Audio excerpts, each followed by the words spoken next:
I mean, I remember when Charlottesville happened. It was just, I mean, they were apoplectic about Oh yeah. what was going on. There were these violent right wing maniacs just looking for violence, and then when the car thing happened, it was just like a gift from God for them, because that's the evidence. Just to jump in on the car thing, as I understand it, I thought Heather Hayes or Hare or whatever her name was, I thought she died of a heart attack.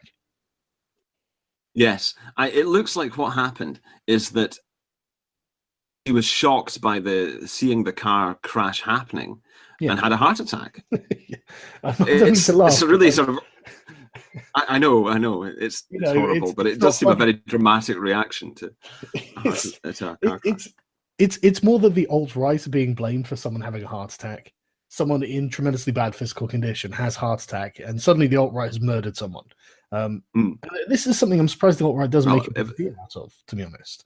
You know, I would have thought that. Well, we try to. Yeah.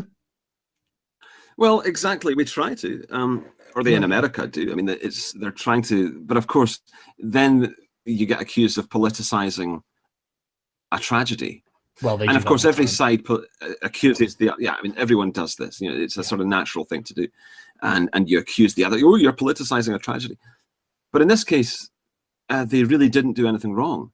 But the alt-right, the mainstream media could just have a policy of non-engagement, and that would be more successful for kettling the alt-right than it would be promoting them. But I mean, Richard Spencer is only a household name because of the media. Otherwise, I mean, like, is Richard Spencer controlled opposition? I'm genuinely curious. I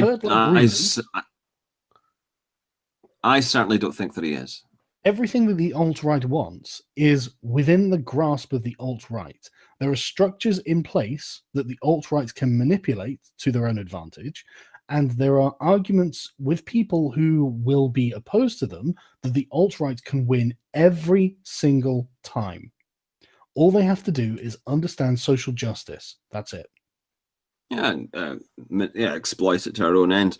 But I think it's important that we don't do that in such a way as to alienate the general public, who, after all, are the ones we want on our side. The SJWs are just a loud fringe.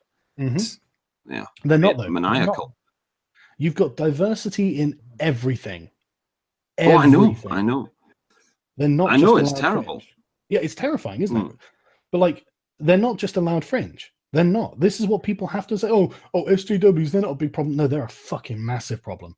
I mean, holy fuck, the reason that thousands of young girls were getting raped is not because, like, the police didn't want to do something or couldn't do something. It was because they were afraid of social justice warriors, calling them racist.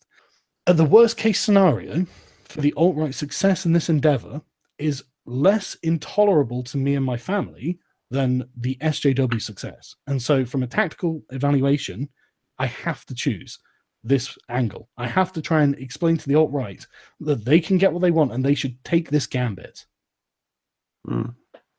Well, even if it means the end of liberal democracy.